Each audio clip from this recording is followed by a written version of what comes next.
Team ইন্ডিয়ার নতুন টি-20 captain Suryakumar Yadav. তো এই কথাটি শুনে আপনাদের প্রত্যেকেরই মনে হচ্ছে যে হঠাৎ করে কোথা থেকে চলে এলো সূর্যকুমার যাদব। তো এটা লাস্ট 2-3 বছর ধরে নিশ্চিত ছিল যে রোহিতের অবর্তমানে ক্যাপ্টেন হবে হার্দিক পান্ডিয়া এবং 2026 টি-20 ওয়ার্ল্ড কাপে হার্দিক পান্ডিয়াই টিম ইন্ডিয়াকে লিড করবে। তো এমনটাই কথা ছিল, কিন্তু তার মধ্যে অনেক কিছু চেঞ্জ হয়ে গেছে। মেন হচ্ছে টিম ইন্ডিয়ার কোচ চেঞ্জ হয়ে গেছে এবং নতুন কোচ হয়ে এসছেন গৌতম গম্ভীর। তো যেমনটা শোনা যাচ্ছে যে পরশুদিন নাগাদ গৌতম গম্ভীর, সিলেক্টর অজিত আগারকার এবং হার্দিক পান্ডিয়ার মধ্যে একটি মিটিং হয়। তো যেখানে মেন আলোচনা করা হয় হার্দিক পান্ডিয়ার ফিটনেস নিয়ে এবং এই সিদ্ধান্ত নেওয়া হয় যে নতুন টি-20 ক্যাপ্টেন হবে সূর্যকুমার যাদব। পান্ডিয়াকে না নেওয়ার কারণ হচ্ছে, ক্যাপ্টেন্সি না দেওয়ার কারণ হচ্ছে যে তার ফিটনেস ইস্যু থাকে মাঝে মাঝে। তো এবার ফাইনাল কোনো অ্যানাউন্সমেন্ট এখনো অবধি হয়নি। তো বিষয়টা হচ্ছে, যদি আপনি 2022 থেকে যদি দেখেন, 2022 থেকে এখনো অবধি টিম ইন্ডিয়া অ্যাপ্রক্স 79টি টি-20 ম্যাচ খেলেছে এবং তার মধ্যে হার্দিক পান্ডিয়া খেলেছে 46টা মতো, প্রায় 60% মতো ম্যাচ তিনি খেলেছেন এবং 40% ম্যাচ তিনি খেলেননি। এবং তিনি খেলেননি তার একটাই কারণ হচ্ছে তার ইনজুরি বা ফিটনেস ইস্যু।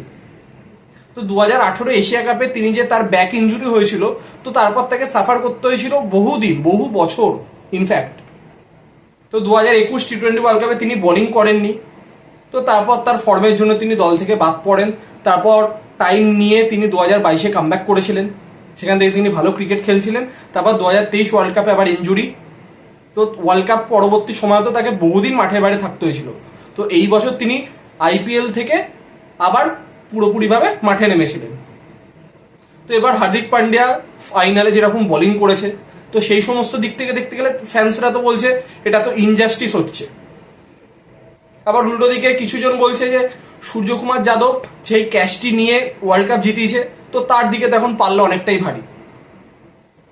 কিন্তু যদি ফিটনেসের যে ইস্যু নিয়ে যেটা নিয়ে আলোচনা করা হচ্ছে, যদি এটা যদি সঠিক হয়, তাহলে সেক্ষেত্রে জিনিসটা সঠিক সিদ্ধান্ত বলা যেতে পারে। অবশ্যই কন্ট্রোভার্সিয়াল ডিসিশন এটা অবশ্যই। তো কোচ গম্ভীর, এখন আপনি হয়তো ভাইস ক্যাপ্টেন হিসেবে যদি শ্রেয়াস আইয়ারকেও দেখেন, আপনি কিন্তু অবাক হবেন না, কারণ গৌতম গম্ভীর বলেই দিয়েছিল যে তার একটা শর্ত রয়েছে যে বোর্ডের কোনো ইন্টারফেয়ার করা যাবে না। তো তিনি তার মতো করে দল গোছাবেন। যেমন রবি শাস্ত্রীর কোচিংয়ে যেরকম দল ছিল, যখন রাহুল দ্রাবিড় এসেছিল বেশ কিছু চেঞ্জ হয়েছিল। তো ঠিক সিমিলারলি যখন গৌতম গম্ভীর একজন নতুন কোচ আসছে, তো তিনি তার মাইন্ডসেট অনুযায়ী চেঞ্জ করবেন।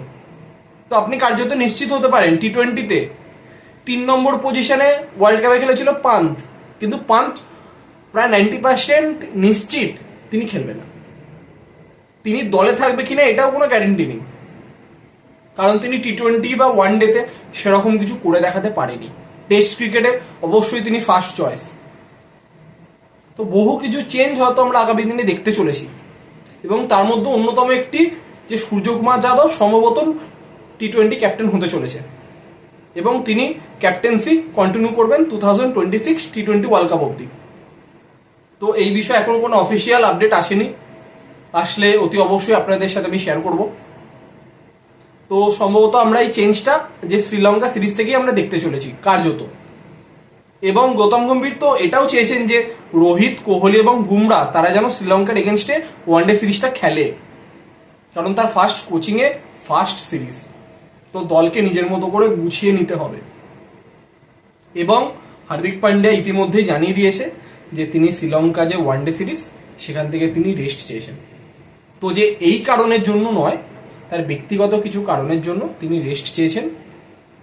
তো এবার কি ব্যক্তিগত কারণ সেটা জানার ইচ্ছাটাও রাখা উচিত না, সেটা তার ব্যক্তিগত সমস্যা, তাতে আমাদের ইন্টারফেয়ার না করাটাই উচিত। তো এই যে সিদ্ধান্ত, যে অলরেডি দুটো সিদ্ধান্ত নিয়ে ফেলেছেন গৌতম গম্ভীর, তো এই সিদ্ধান্ত দুটিকে নিয়ে আপনাদের কি মতামত? যে হার্দিক পান্ডিয়াকে ক্যাপ্টেন্সি থেকে সরিয়ে রাখা এবং সূর্যকুমারকে নতুন টি-20 ক্যাপ্টেন করা, যদিও এখন অফিসিয়াল আপডেট আসেনি। তো এই সিদ্ধান্তকে নিয়ে আপনাদের কি মতামত তা অতি অবশ্যই কমেন্টে জানাবেন এবং যদি ভিডিওটি ভালো লাগে অবশ্যই বন্ধুদের সাথে শেয়ার করবেন।